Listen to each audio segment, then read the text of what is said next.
We're up. Yay! All right, everyone, let me go ahead and bring some people into this room. We are live on Facebook. We've got some folks joining us as well. Okay, well, first I'm going to introduce myself. In case you don't know me, I'm Audrey Shane. I'm a licensed marriage and family therapist. You'll see people joining as we go. I run this group, Balanced Private Practice. And for those of you who don't know, I am also a LIM grad. I'm one of Tiffany's LIM grads, and that's what brings us here. Tiffany, she doesn't know I'm going to say this. You changed my life. You changed my practice. You enabled me to allow my husband to get out of municipal policing and have a healthier life balance. You are a change maker, and I am deeply grateful for you, which is why I wanted to have you here because I don't, I can't imagine how many more people's lives you can literally transform. It gets me emotional thinking about it. So thank you, first of all. Thank you for But not preparing me for that. I would have said no, no. I Thank you. was not going to warn you about that. So I want to use our time as well as we can. So I'm going to turn it over to Tiffany. People might filter in. You can leave your cameras on or off. Tiffany's going to share some stuff with us. There will be times for prompts and Q&As. If you're live on Facebook, please comment, and I will be your voice. If you're here with us in the Zoom room, please comment, and we'll see you. And I'm going to turn it over to Tiffany. Thank you, Audrey, for that very kind introduction. Trying to get me all worked up here. And I can see Jana or Jana. I don't know how to say your name. Jenna. Jana. Hi, Jana. Thank you. Other folks, Jana, have their cameras off. That's okay. I do like to look at you though. So if you at any point want to be seen, I'm gonna look at you. I have a workshop I'm gonna be leading today, a training. I didn't even put an intro slide about who I am or what I do because that's how much I'm like, don't look at me. Just pay attention to the content. So I guess I'll tell you, I have a program called Lean In Make Bank. I help therapists address your unconscious money stories so you can actually earn more in your practice, get out of burnout, all of that. So blah. Here's what we're going to be talking about today. I'm going to pull this up. We have a slide deck and be ready with questions. If you have questions about money, fees, accessibility, burnout, how to actually make a practice that works for you ethically, get ready with those questions. And I'm hopefully going to have some time for a Q&A at the end. Okay. Here we go, folks. Whoop. We're going to be talking a little bit about insurance panels. I see Daniel. Hello, Daniel. A face I see there. Excellent. Welcome.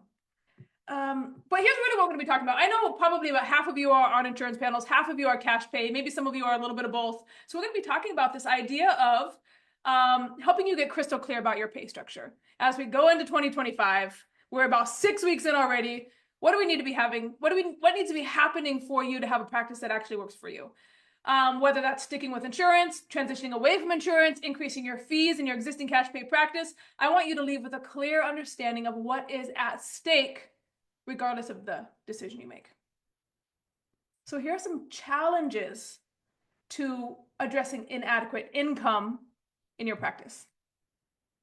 First of all, an insurance-based practice and a cash pay practice, they both have real pros and cons. So if you're on taking insurance or maybe some hybrid and you're thinking like, oh, I'm seeing 30 people a week, I should be able to do this, but I'm actually feeling totally burnt out and overwhelmed and exhausted. And when I get home, I just give my kid an iPad and I don't look in their eyes. I don't even know what color their eyes are anymore. But you also want the security of knowing you're going to have consistent clients, right? Knowing you're going to get a paycheck. It can be hard to know how to move forward or what decision to make. Even if not ideal, insurance panels and sometimes low fees do provide a measure of predictability and stability, at least a semblance of one. There can be clawbacks. Low fee clients can end up causing a lot of issues if you're not earning enough financially, but it is a way to get people to come and have predictable referral stream. A third one, you don't know many clinicians who are successfully pulling off a cash pay premium fee practice. So you're like, okay, that sounds good. I know Audrey who's fucking killing it, but Audrey's magic. Nobody else can do this, right? You might feel like this is something that only like very few special therapists can do.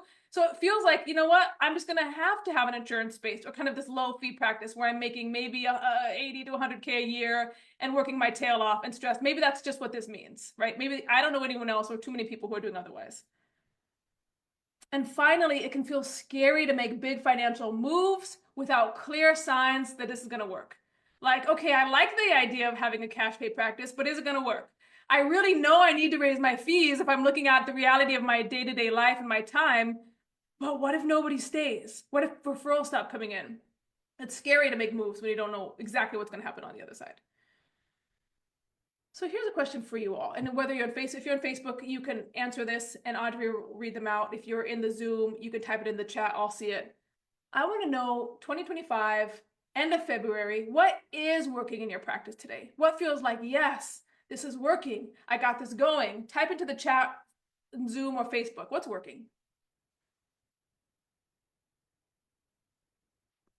And for those of you who don't know, I'm psychoanalytically oriented, which means I can wait for an hour. If folks are taking your time to type in, I'm gonna be waiting. All right. Araceli, who I hope, feel free to type into the chat. Will unmute yourself and tell me how to say your name. Says networking is working. I love that. Evelyn is shy on camera. I hear you, Evelyn. I have to do it. I have to do it because it's part of my job, but I understand. Evelyn said I'm shy on camera. Jana said networking also. So for some of you bringing in referrals, networking is working. Beautiful. Daniel says consultation groups with my grad school colleagues. Yay for grad school colleagues who are hopefully charging good fees, some private practice. And he's like, okay, kind of.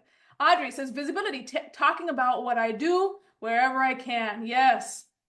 SEO, Audrey says. We were just talking about that before we got on. SEO is really working, which I'm glad to hear. You're the second person who said that in, I think, about a week, where I was kind of thinking SEO doesn't work anymore with these big therapist platforms and AI, and I'm actually learning it can still work very well for therapists. So I'm glad to have that counterpoint. Anything in the Facebook group, Audrey? Yeah, we have one comment. Mackenzie says, feels like all that's working is my relationship with my clients. Oh yeah. I mean, Yeah. if anything's working, that's a good thing to have working. It's a good thing. Yeah. Foundational. Christy says word of mouth, business cards from other therapists, family and friends. Excellent. So this is what's working. How interesting too, when I said, except for, who was in the chat? Mackenzie? No. Mackenzie?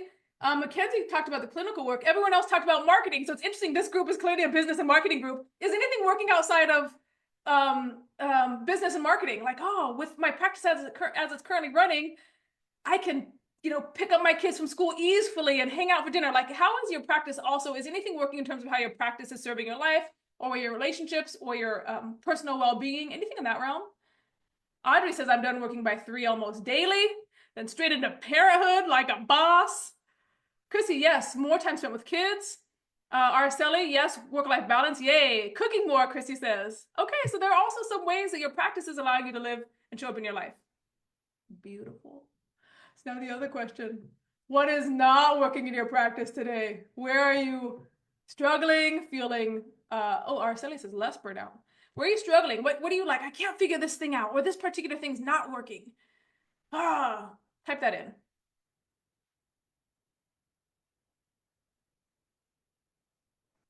Audrey says, I'm currently not taking a full hour for lunch. I got too lax with time boundaries. So yeah, maybe feeling like, oh, things are getting, January, we start out with all the best intentions. It's a new year. And then 8 weeks in, we're like, who am I? What am I doing here? So things can start getting tightened up again. Our study says maybe in my website or marketing on social media, that's not feeling like it's working so well. What else? No structure with working on versus in my business. Look at that, Jana. Jana's paying attention. I know where you're going to be on this ladder of therapist wealth. Beautiful. Evelyn says, I haven't yet registered my LLC because I don't have the financial resources to start a PP, private practice. Yep. So money's not working. Like I'm not having as much money as I need to make the next moves I want to make.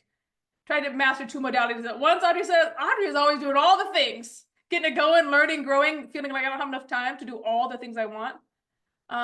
Less consults being booked. So Sarah's having a little hard time getting, even if referrals are calling, they're not necessarily booking.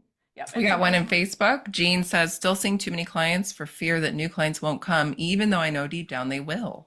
Jean, you're going to love this today. This training is going to be great for you. Okay. Thank you for sharing that. Seeing too many people out of scarcity, maybe more people won't come, but then maybe I'm not doing the best work with my consult calls because I'm overwhelmed with all the too many clients I'm seeing. Yeah. Christy says zoning in on a niche or niche due to potential fear of countertransference. Ooh, that's interesting. I wish we had more time. Maybe that would come up in the Q&A.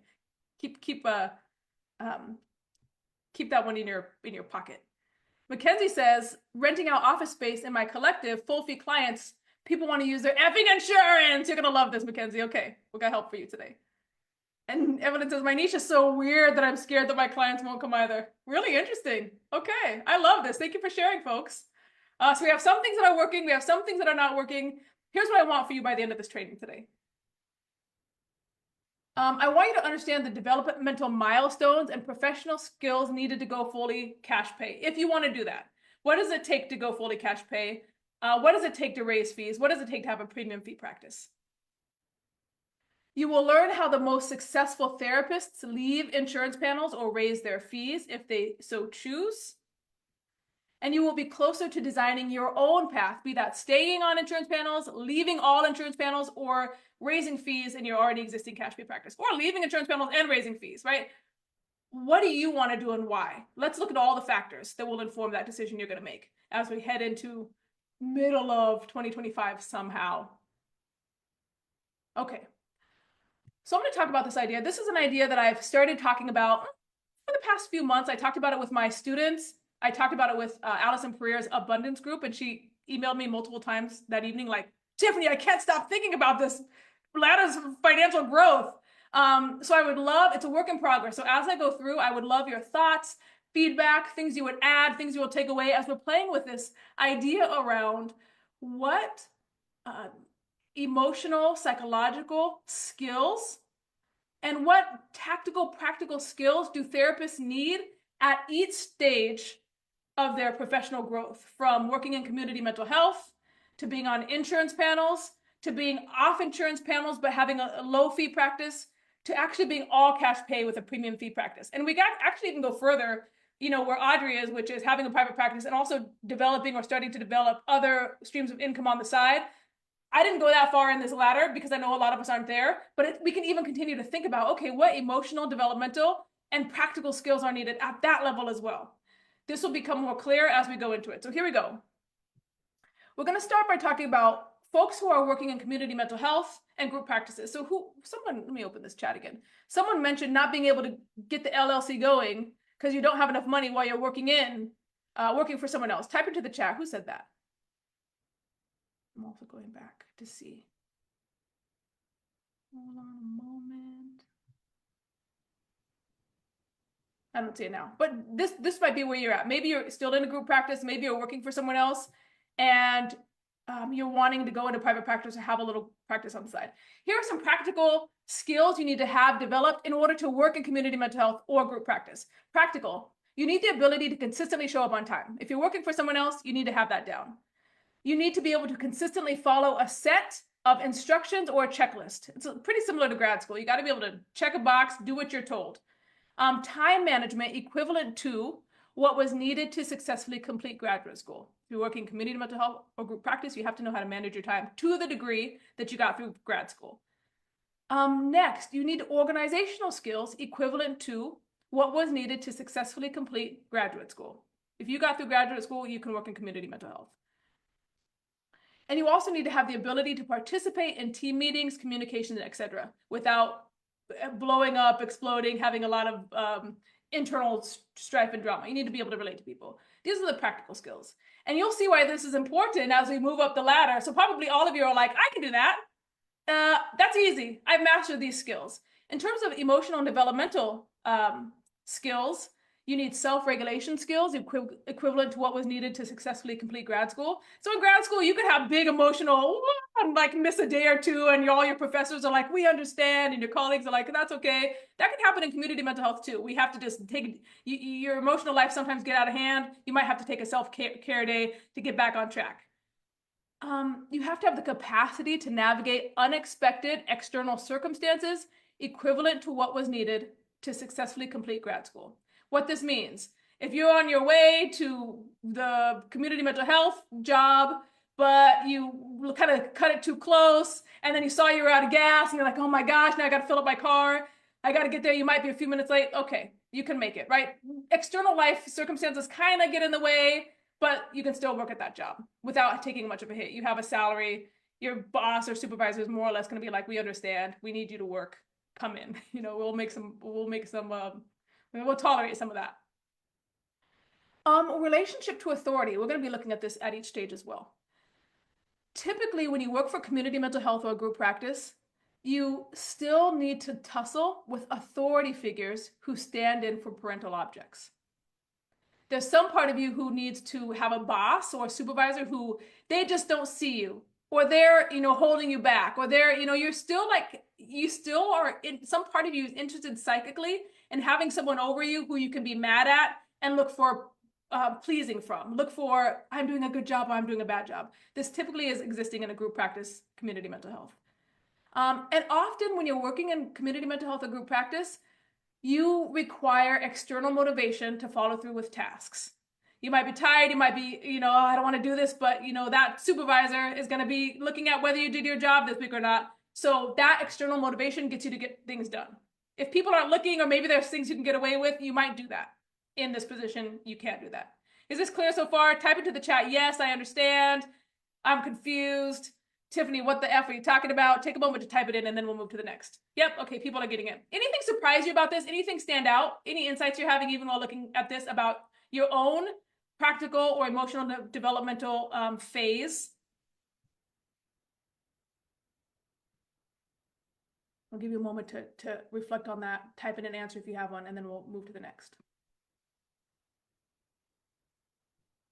Also, you can say like, yeah, I can relate. I saw some of these things when I was in community mental health.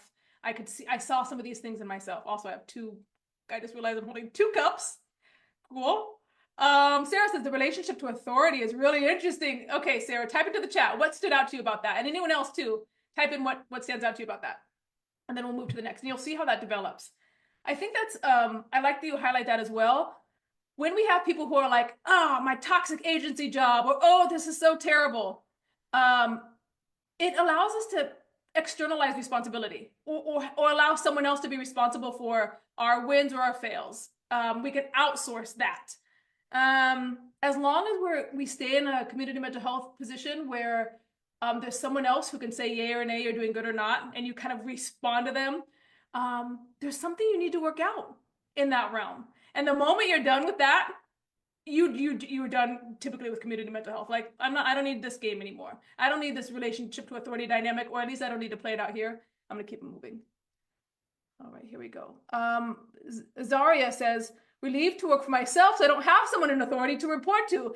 We're gonna go to that next. There's something that happens when we no longer need to report to an authority. We can internalize, I'm getting ahead of myself, but we can internalize an authority that we can start taking action, but that's a hard move. Because when you get out of community, when you're in community mental health, someone else is responsible for your financial well-being, and there's some relief in that.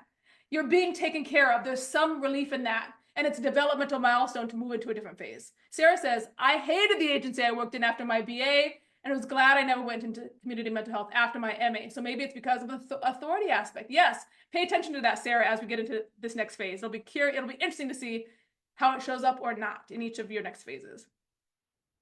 Evelyn says, I'm definitely comfortable to take accountability for myself. Self-discipline is never an issue. So Evelyn is like, I don't need an external locus of control. I have an internal locus of control.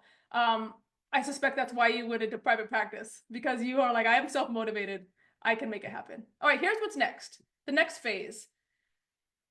An insurance-based private practice. Oh, Audrey says, when I'm daydreaming about working for someone else, it's the security and ease that comes with someone else handling those things. 100%.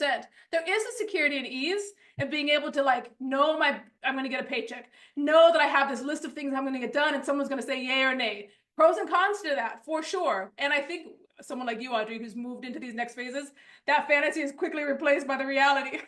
What it means to be having someone like that. Oh. But it does feel like it is a fantasy. I want to go work at Starbucks sometimes. It is a fantasy. Insurance-based private practice. Here are some of the practical skills. You have to now create checklists and systems to navigate the day-to-day operations. So you don't just have them given, you have to create them. You have to go understand what do you need to be doing in order to have your insurance-based practice working. You have to have the ability at this stage to navigate complex bureaucratic processes. So in a community mental health, someone else is likely doing a lot of those processes. Now you have to figure out what are those processes. I actually had who was it? Brianna Mann. She was on we have a podcast called The Money Sessions. Brianna Mann was one of our guests. She went straight from community mental health to a cash-based private practice. And she said it was because she actually couldn't figure out how to navigate the bureaucratic processes of insurance. She was like, people say that's the easy route, but with my neurodivergent brain, I couldn't even do that. I couldn't even do that part. So she got to have the fortune of skipping over this just because she didn't have the skills organizationally to make it happen, which benefited her in the long run. Next, you have to have and also for all of these, you have to have the skills from community mental health too, and then these ones on top of them. So all of the skills you have to have. This is just building. The next one, ability to successfully set up a business foundation, accounting, paperwork, legal support. You have to be able to figure all of that out organizationally, have to support the people to go ask. You have to start building these things in place for yourself in order to have an insurance-based practice. And you also have, I guess this is what I'm saying in the next, you have to have the ability to set up one's own network of consultants, advisors, and colleagues. In community mental health or group practice, that whole network is being provided for you. When you go into your own business, you have to start finding those relationships and building them out for yourself. Emotional and developmental. I'll also say, before I go into this, one of the reasons I created this is because I think Audrey's obsessed with this too. What allows some therapists to be successful and others not? There are these, and I've really, over the past 7 years, I've been working with therapists, over 800 in our program, tens of thousands through our other trainings, podcasts, etc. And I'm always looking for, why are some people able to succeed and some are not? So I started laying it out into like, what are the clear skills, practical skills someone needs? But what I'm most interested in are these emotional developmental milestones that people need to be able to internalize, learn, and move forward in order to be successful. Both because I'm like, why do some people make it and some people don't? And also because I want you all to see that it's learnable. It's not magic. It's not like this is some mysterious thing, but like there are real practical and emotional and developmental milestones you need to tackle in order to be successful. So as we're going through this, you can pay attention to which phase you're at and you can see like, oh, I actually am struggling in this area. That's why I haven't been able to move forward practically or emotionally or developmentally. Or if I want to get to that next phase, here's where I can start identifying where I'm going to need to start getting support and leaning in and learning these things. So emotional developmental for an insurance-based practice. All the other things you needed for community mental health, plus increased self-regulation to navigate increased responsibility over financial circumstances. So now you're in a phase where you are your safety net. There's still a third party, but you're not going to get a paycheck no matter what. So you would need to be able to tolerate the reality of maybe having some ups and downs in your financial situation. You need to be able to emotionally tolerate that, have self-regulation tools. Next, an increase in one's ability to navigate unexpected external circumstances beyond what was needed in prior positions. So if you work for community mental health and you're stressed or your relationships are a little all over the place, and you kind of like let that impact your professional life, when you get into private practice, if that's impacting your professional life, that also means that you are missing out on income. So there's actually less ability. You actually have to start getting your shit together a little more than when you're paid a salaried 40-hour-week position where you have some flexibility when things go wrong. When things go wrong and you can't show up to a client, that has big costs when you're in private practice for yourself. Third, this relationship with authority. You typically still need to tussle with authority figures who stand in for parental objects, but there's a slight increase in owning one's own need to take responsibility for one's circumstances. The reason I talk about this is because I still hear therapists who are paneled with insurance. Oh, the insurance panel, I hate them, right? There's still a big person over us that is dictating our circumstances, doing clawbacks, requiring paperwork, auditing us or not. And there can be some collusion clinically with our clients. Oh, I know you're doing your best. It's insurance who's getting in the way. We're together on money. We're not separate. It's the insurance who's against us, right? So there's some way that we don't have to navigate interpersonally the symbolism of money, dependence, attachment, what all that means. When that client is paying you $200 out of their own pocket and you're taking it in your hand, it brings up a lot versus when that client's writing you a $20 check and insurance is the one. We can point our finger at insurance as a bad guy. Type into the chat, what strikes you about this? Ahas, questions, and then we'll move to the next phase. What parts of this are clear? What parts of this are unclear? What parts of this are you like, oh shit, I'm resonating. I see how I'm here or there. And what parts are you like, I got that part. I'm handled that.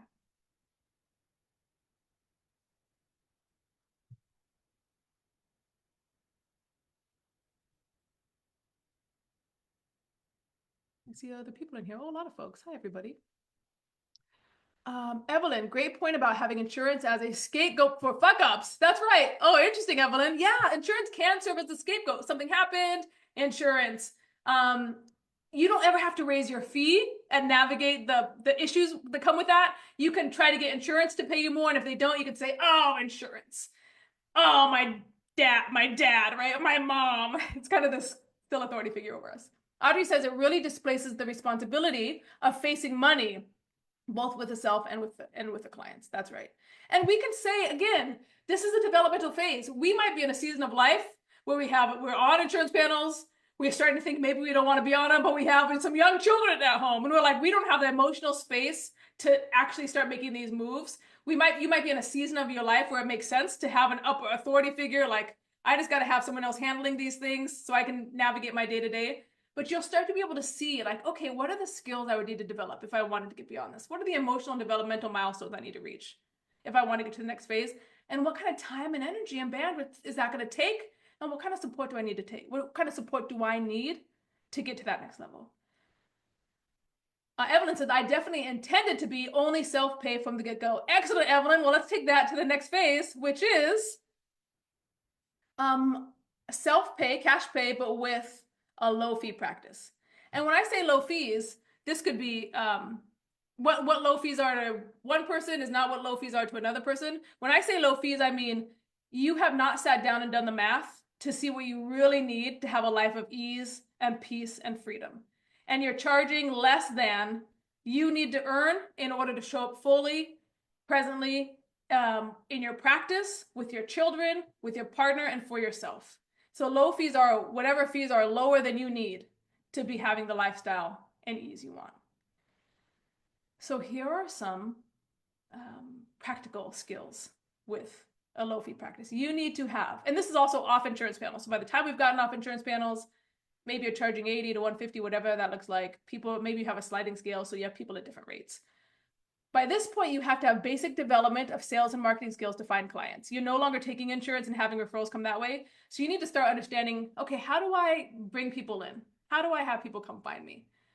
This often requires the creation of an online presence. Not always, but often therapists start, I got to get a website now. Got to start being online, having my face, at least a picture visible, or at least my name visible if you don't have a picture on your website.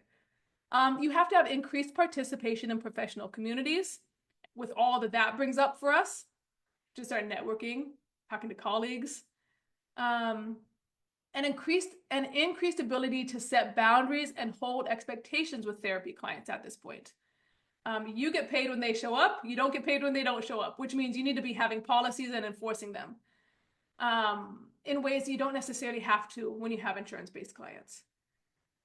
And also development around fee setting and navigating financial conversations with clients. Again, when you take insurance, the insurance sets the rate. They tell you what's happening. At this point, you have to have the ability, I don't know what my phone is, to get on the phone and say, my fee is, $120. Shut your mouth, or whatever happens, and tolerate whatever comes next, or not tolerate whatever comes next. But one way or another, you have to talk about the exchange of money. I haven't been paid this month. Did you send the check in the mail? You have to start broaching those things in a way you don't have to when you're on insurance panels typically. Emotional and developmental. The relationship to authority comes in again, still. Often in this phase, the external authority becomes the perceived or real judgment from your professional community. So you're still tussling with authority, but it's no longer a group practice supervisor. It's no longer insurance. It's, what are my colleagues going to think? What if I raise my fees? What if I charge more? And we start having projections and fantasies about how our colleagues are going to relate to us. And again, we're still offloading our own authority, our own decision-making to others, projecting it into them, and then having a relationship there. Also at this phase, this is really interesting, becomes the internal development of the third. I'll talk about what that means in a minute. And awareness of a potential collapse of space between the client and the therapist. Here's what I mean with this one. Back when there was an insurance panel or supervisor, Sarah said, oh snap, I charge premium fees, but I've always worried about what my colleagues will think about my fees. We're gonna get there in a second. Really interesting. Okay, I gotta think about that and retooling my next slide, I think. Okay, here's the third. The third is when you are I'm standing over here, when you're taking insurance panels, you and your clients can be on this side against an insurance panel. It's us against them, us against them. Once you start charging fees, there are now two of you. So if you have a us against them mentality, oh no, one of us, it's called do or done to. Jessica Benjamin writes a lot about that. If I raise my fees, I'm hurting them. Wait, but if they're paying too little, I'm hurt. Only one of us can win. So the development of a third means, I wish I had more hands, we have the capacity to pop up and out and be able to hold my needs, your needs, and a third position that we can reflect on our needs and the relationship without collapsing into me versus them. It's a psychoanalytic concept, probably other theories too, of like, how do I talk about money, think about money, hold my needs, hold your needs, without collapsing into me versus you? I'm taking away something you need. You have to start developing the skill and this ability when you're taking cash pay and not having a third external party who's dictating what's happening between you. And then finally, you have to have increased self-regulation and support to navigate the reality of being one's own safety net and no longer having an external authority to deliver your income. So now there's really no insurance. There's no insurance panel to give you money or take it away. There's no supervisor to give you money or take it away. This is where also, if you don't have a third, the client can become, they're not giving enough money or they are, this becomes an uncomfortable, tense space. We need to actually start having some financial literacy, ability to navigate financial ups and downs, the ability to look at our financial situation and make decisions based on the reality of our needs. All right, there's a lot of comments in here. Okay, let's pause and look at what's happening here. Interesting, Sarah. Sarah, type into the chat. You said it really brings a lot of insight around this idea of the authority being in your colleagues. Type into the chat a little more about what that means if you can. Evelyn said, this is new to me. At this phase, our colleagues as outside authorities. Maybe because I haven't been concerned about other therapists' opinions. Am I being naive thinking the therapists are fellow supporters? Evelyn, no. You just stay hanging around with whoever you're hanging around with. You're good. Wow, that's wonderful. Often, Evelyn, therapists have an experience of when they're talking to a colleague and the colleague might say, hey, I have a referral for you. Do you take insurance? If a therapist says no, sometimes colleagues say, oh, wow, and have some judgments about not taking insurance or having high fees, some accusations of not being accessible. A lot of dynamics come into play, or I hear about them in terms of how colleagues relate to each other around fees. Yeah, Audrey says it can be vicious in the wrong circles. You just stay in the right circles, Evelyn. You don't have to worry about it. All right, before we move to the next slide, a lot of you who here actually type yes into the chat. Actually, let me pause. Audrey, is anything coming in Facebook you want to highlight? Nothing at the moment. Okay. Type into the chat if you, thus far, are any of you in a place of having fees that are not yet at the place you need them to be? So you're in kind of this lower fee practice level. Type me into the chat or I'm there in the chat if this is kind of where you are. Yeah, I love this. Evelyn said, this is very sad to hear. I would be very excited for fellow therapists making lots of money because they deserve it for such hard work. I don't know. Yeah, Evelyn, hang around with us all the time. You need to be around every therapist. Sarah says, I grew up in a super religious conservative family, me too, with my father being a Southern Baptist pastor. So the authority was my dad. And this is bringing up a lot about the thou shalt nots. But now as adults, it's about money and fees. I love it. We have a lot of folks who I work with who have a Christian conservative backgrounds. Some of them still are in that community. And there's a lot around, blessed are the meek. If you're greedy, if you take money, your own desires need to be set aside for service. Those things absolutely play out in our private practices. And they're reiterated by, if you're Many people who are therapists play the role of helper in their family, more likely than their siblings to be the helper. So you're mediating arguments, you're making sure everyone else's emotions are taken care of. And then you go into a wider society. If you're a woman, person of color, LGBTQ community, you're also told your job is to be of service. You have less to offer. What you do isn't worth as much. So it's reinforced again. And then you go into our community who, if you're not Evelyn, anyone else, you get the messaging that your job is to serve. We're not here to make money. You're greedy if you want. So you have 4 places where it's been reinforced from the time you're born. Your job is to serve others at the expense of your own needs. And so it's really, really comes into play when you start trying to go into a business where you both want to help people, but also your job as a business owner is to bring in money and make profit enough to take care of you, your family, and your wider desires. Okay, here we go. Christy says, as a therapist, I've always been told that you don't go into this career for the money. 100%. That's exactly it, Christy. We're not here for the money. So when you come in here to have a practice, a lot of therapists actually stick with low fees so as not to be in contention with their colleagues, supervisors, mentors who say just this thing. That's right, Evelyn. That is my whole mission in life, is to change the mentality of this profession. Okay, here we go. Next, this is a premium fee practice. So let's talk about the practical and emotional developmental milestones at this phase. Practical. Actually, type into the chat. Who in here has a premium fee, cash pay, all cash pay practice, charging great money, you work 10 hours a week and have a life of ease and freedom? Type into the chat if that's you. I know Audrey does. I know Audrey does. Anyone else? Sarah, yes, Sarah. Fabulous. Not yet, Christy. On your way. You're in the right group, Christy. You're around folks who have desire for this for themselves and you all together. I love that. My dream, Evelyn. Evelyn, you're close.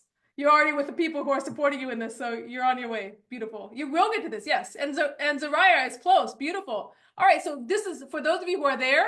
I'll be curious about what you recognize with this and what you would add. And for those who are on your way, it will give you a sense of like, oh, here's what I'm working towards. So practical skills with a premium fee practice. You have to have an increased mastery of sales and marketing skills. For example, niching to find clients, establishing oneself as an authority or expert. When you have a low fee practice, your low fee is part of your marketing. Hey, I'm the cheapest one in town, come to me. When you are charging $250 or $300, you actually have to be able to articulate clearly what you're providing of value that person is willing to pay you $300 to come work on it versus using their insurance or paying $80 to the therapist next door. You need to be able to articulate that message and get to people who want to hear it.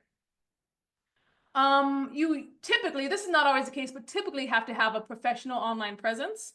So you're showing up, you know how to market, you know how to write, such that your ideal person will see that site and be like, I'm paying Audrey $300 to come do this work, or $500, whatever you're charging these days, Audrey. You need to have solid participation in professional communities beyond our industry. This is not a requirement, but it's often a requirement. You're not just going to therapist networking things. You're now calling the estate planner who works with high net worth couples in your community, and you're connecting with them to have referral streams back and forth. We start playing a bigger game. You have to have the ability to confidently position yourself as an authority in the mind of the client. Talking about authority, right? Before we were like, who's the authority figure? In this space, you actually have to own your authority. I'm really good at what I do. I sometimes have our students ask, like, what do you say if someone on the phone, a client during a consultation, asks, why do you charge so much?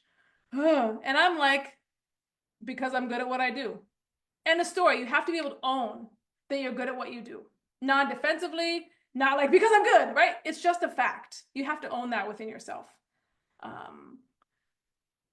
Next, you have to have an increased awareness and education with personal and professional financial management.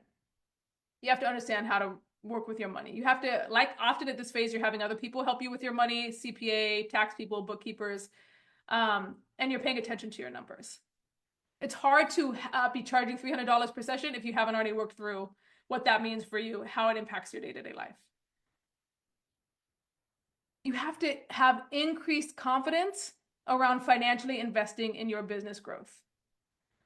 This means a clear understanding of concepts around return on investment. What that means is, if you're insurance-based therapist who's really struggling to make it in the day-to-day and overwhelmed and stressed, if someone comes along and says, hey, I'll help you with your SEO, it'll be $1,000 a month. You're like, $1,000 a month? I don't have that money. I'm not spending that. If you're a premium fee therapist, you ask, if I pay $1,000 a month, what's the return going to be over the next 12 months to me? If I put in $1,000 here and I get $10,000 on the other side, then that $1,000 is, of course, I'll make that investment. So you start asking different questions around, if I pay X, how is that going to return to me financially in my business? You have to be able to start understanding thinking in that way, investment versus expense. And then finally, development of systems and supports to show up consistently regardless of external circumstances. This could be an emotional or developmental, but when I put it in systems or practical skills, if you're a parent, I'm a parent, I have a 3.5-year-old and my son's turning 6 next month.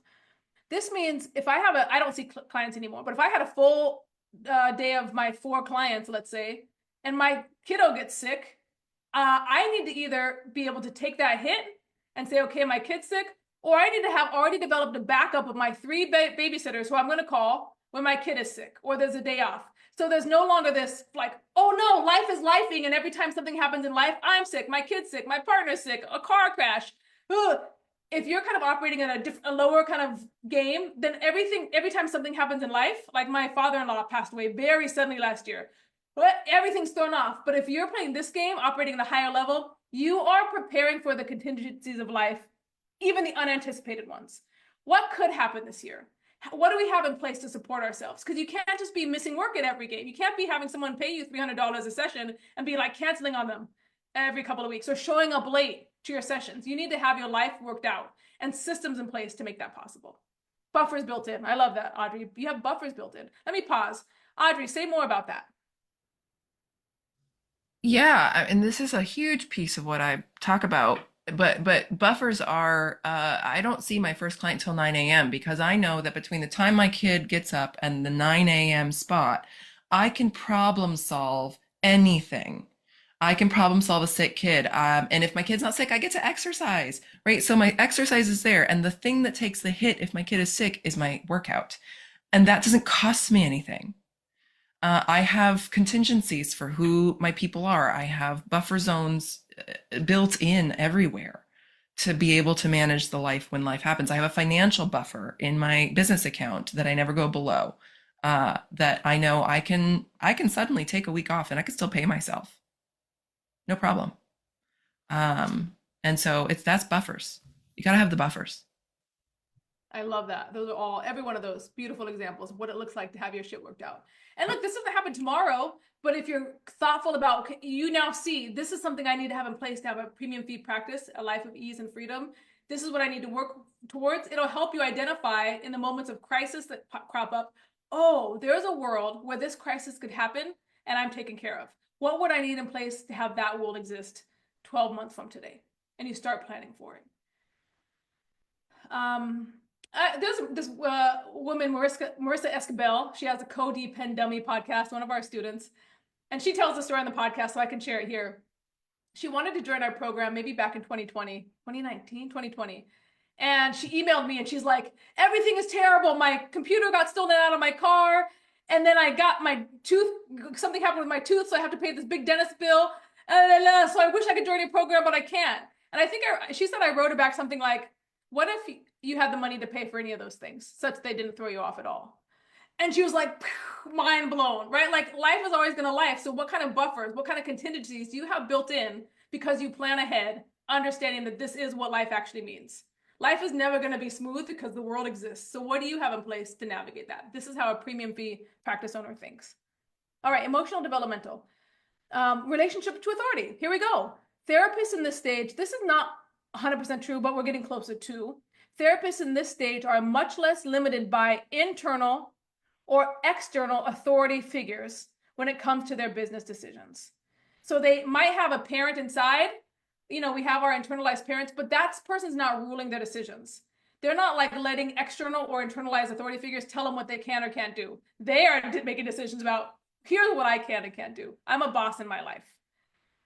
They have a very strong internal locus of control. So they don't need accountability buddies. They get shit done. And if they do need accountability buddies, they know it. So they have built-in plan. Every Tuesday I meet Laura, my accountability buddy, and we make sure I'm moving forward on X. They often, I'll say often operate with a growth mindset. What this means is, just like we're talking about here, skills can be developed. Talents can be developed. If they can do it, I can do it. I just need to learn. Everything is a series of steps. I can figure out how to do it.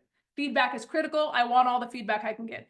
I'm going to fail. The faster I fail, the faster I learn. These are growth mindsets. I'm sure all of you know this, but if you don't, Carol Dweck. Her book's not amazing, but there's a really interesting blog article by Farnham Street blog. Google Carol Dweck, Farnham Street. They also have an increased ability to cope with envy, insecurity, anxiety, and self-doubt. It's hard to be at this stage and still struggle with envy or self-doubt or insecurity. It might come up, but you lean into those feelings to understand why they're coming up. In earlier stages, you might see a therapist who's doing really well and be like, oh, I'm envious. I want what they have. And it kind of spirals you down into compare and despair. In this phase, again, while these things may come up, you now have the ability to think about it. Take that envy, put it on the table, be like, oh, what does that mean? That means I want something. I want to get to where that person is. Great. That tells me something about my desire. You have a different way to navigate these feelings. And then finally, you have the ability to take strategic risks and cope with the unknown. Yes, absolutely, Evelyn. Evelyn is on the ball. Evelyn, you can use that envy for inspiration 100%. With this last one, the ability to take strategic risks and cope with the unknown, this comes back to the challenge of taking action when you don't know if it's going to result in what you want. The fact is, when you get to this level and beyond, you don't know what is going to work. When you're in everyone who's in here went to grad school, maybe except Evelyn. Evelyn, you're like, I live by my own rules. The rest of us were like, we need a checklist. Our teacher's going to give us an A. We have the syllabus. We know what we need to do to be successful in this class. Community mental health, same. Insurance panel, same. Insurance tells me what I need to do to be successful. When you start getting out into this realm, you don't know if SEO is going to work. You don't know if Google ads are going to work. You don't know if, Evelyn, you want to be known. You're transparent. You don't know what's going to work. So you might pay $5,000 to have someone help you with your Google ads, and it might not work. You have to have the ability and the buffers to say that was an experiment. Why did it work? Why did it not? Do I want to keep running this experiment and tweaking it, or do I want to go in a different direction? That takes a lot of risk tolerance. That has to be present at this stage, premium fee practice and beyond. All right, I realize time. I got to start moving fast. We have a couple more slides. Type in of this slide, what resonates with you? Yeah, I feel that. Where do you feel like, oh, I definitely have room to grow there if you're not there yet? What's standing out to you here? Type it into the chat, Facebook or Zoom.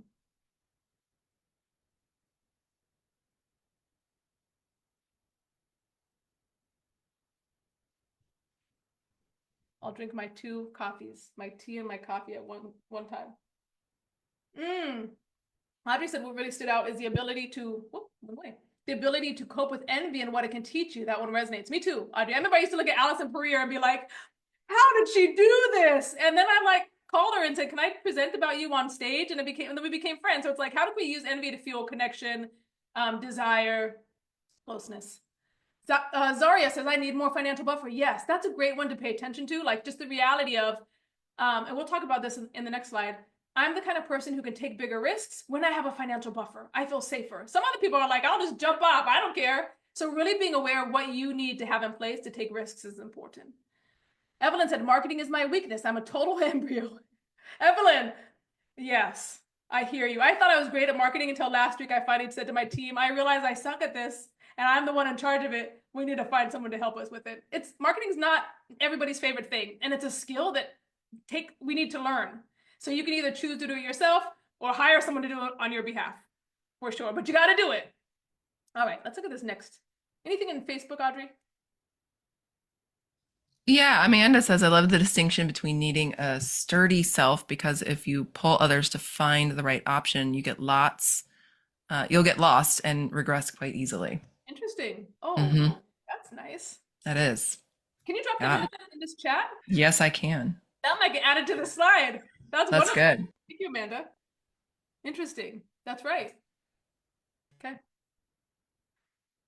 Here we go. we're thinking about exit plans. When I talk about exit plans, whether you're on insurance, you want to exit, whether you're in your low fee and you want to exit into a premium fee practice, like whatever's not working for you now, how can you build an exit plan to the next stage? And this means basically an exit plan to get out of a practice where you're working so hard and you're not seeing the massive financial benefits that you want to be seeing. Like, how do we exit ourselves from that? There are two ways. There are probably more, but I'm going to talk about two ways. One is slow and steady, and one is fast and furious. You already probably have a sense of, each of you, which path you're more inclined to take. The slow and steady is, like a 12-month timeline. In 12 months, I'm going to get off all insurance panels. Hello, Amanda. Nice to see your face. I'm going to get off all insurance panels, or I'm going to raise all my fees across my caseload. You build up a safety cushion. So this is what, who just said that? Zaria said, I need a financial buffer. You build up a cash-based wait list. So maybe you're like, okay, I have insurance clients, but I'm going to do some marketing work to start building up a wait list of people who can pay cash.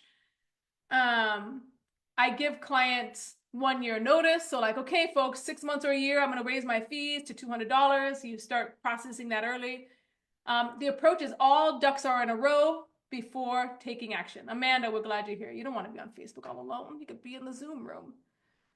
Okay, this is slow and steady. This person typically has a terror of losing any clients. If I make these changes, I'm going to lose clients. They really give themselves a big runway.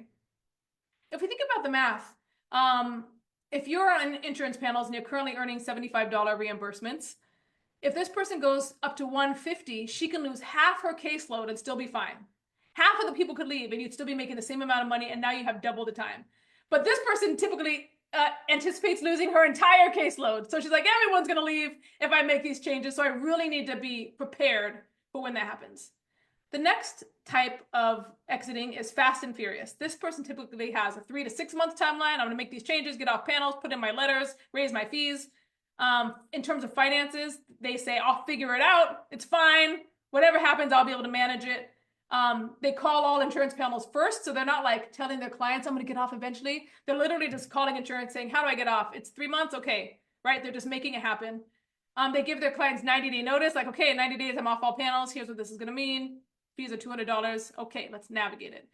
And their approach is, I'll herd the ducks as I go. I don't think that's really a saying, but that's how they think about it. Like, I'll make this work as I go. She plans on losing half her caseload. Okay, when I make these changes, half of my caseload is going to leave, or maybe even 75%. I'm ready for it. That's going to give me more time to market my business, hustle, hustle the shit out of my practice. I'm going to build it. I'm going to build it fast, right? She understands, like, I'm going to use that time to make big changes. And she'll drive for Uber if she has to, but she's not going to go back to low fees or devalued work. So she's like, I can't be doing this in my practice anymore. I can't be devaluing myself with the power of the transformation. So even if I'm going to find another source of income while I build this up, I'm not sacrificing, or I'm not giving people the message that my work is worth a $75 insurance thing or a copay. That's not what I do. That's not who I am. Different kind of way of thinking. Christy says, yes, totally did the fast and furious exit from corporate world to PP. Yeah, so let's talk a little bit about this, right? Well, there's also Purgatory. So these are pretty hardwired ways of approaching the world.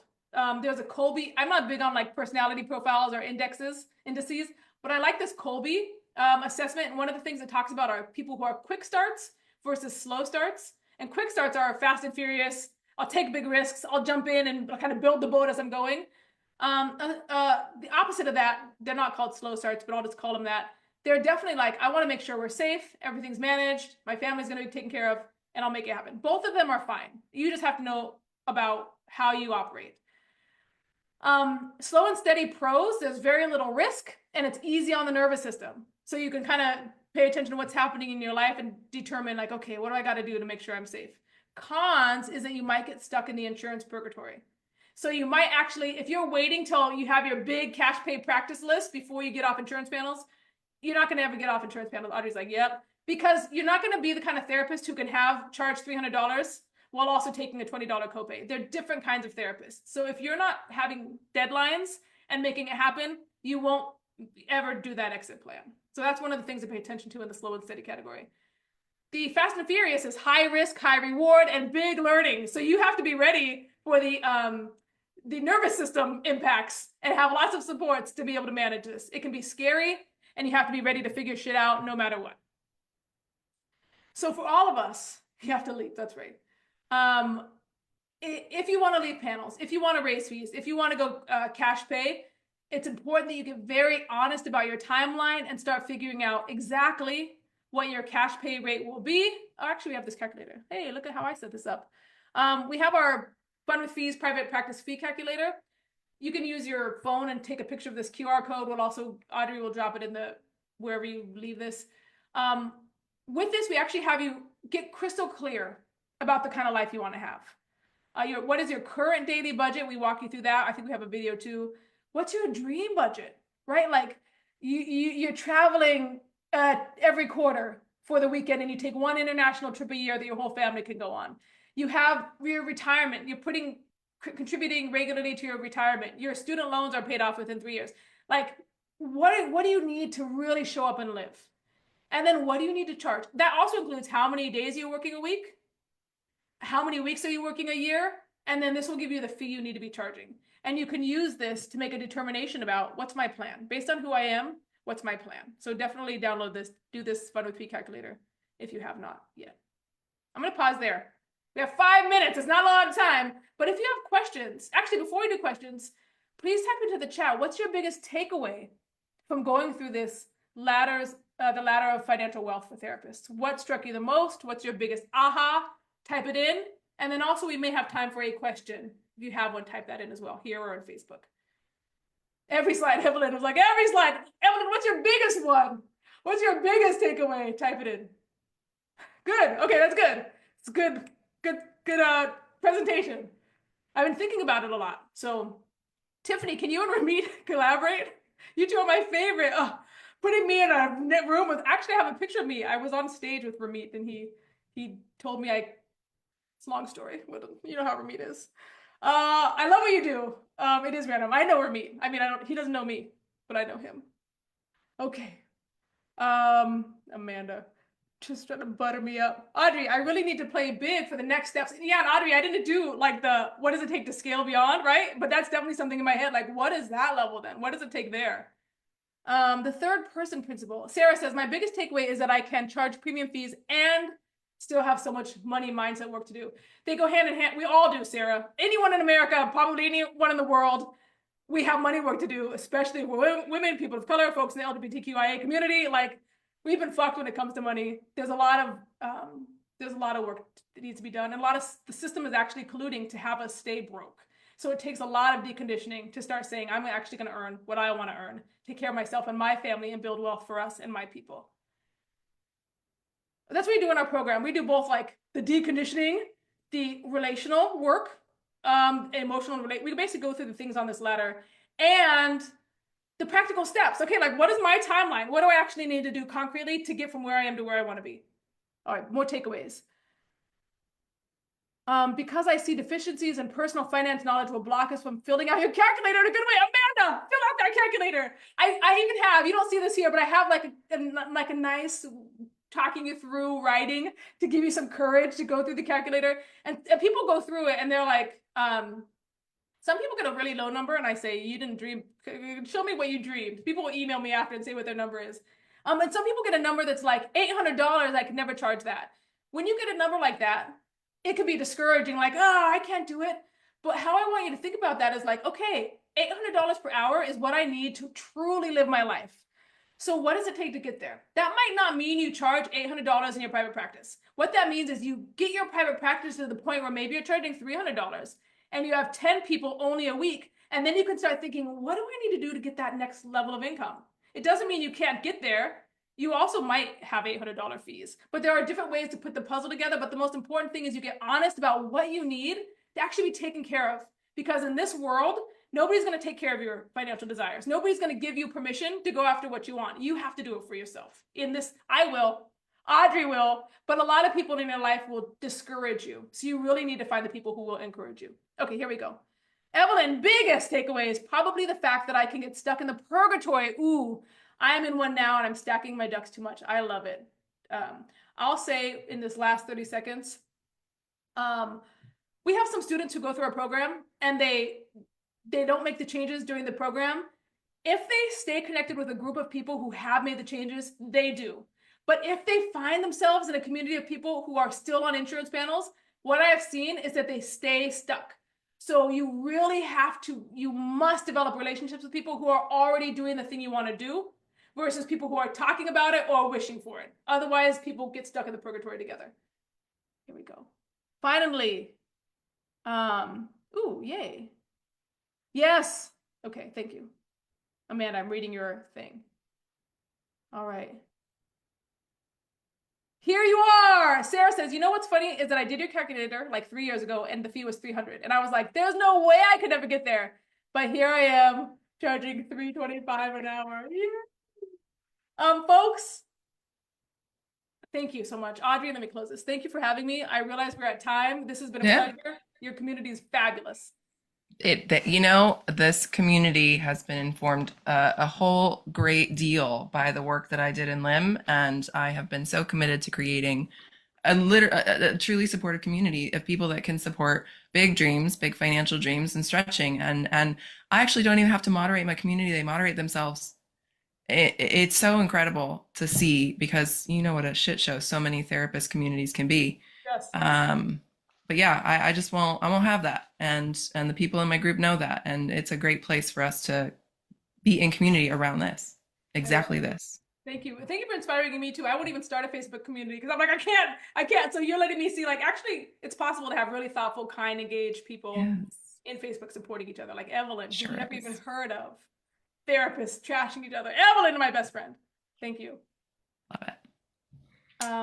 Also, if you want to, Evelyn, you said, I want to connect. You can just email me, tiffany@leaninmakebank.com. I check those emails. So if you want to say, I'm here for that. Sure does too.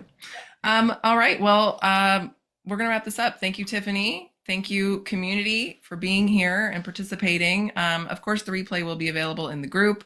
For those of you who are not on Facebook, I will have a YouTube link. Tiffany, you can let me know if you want that public or private. You tell me.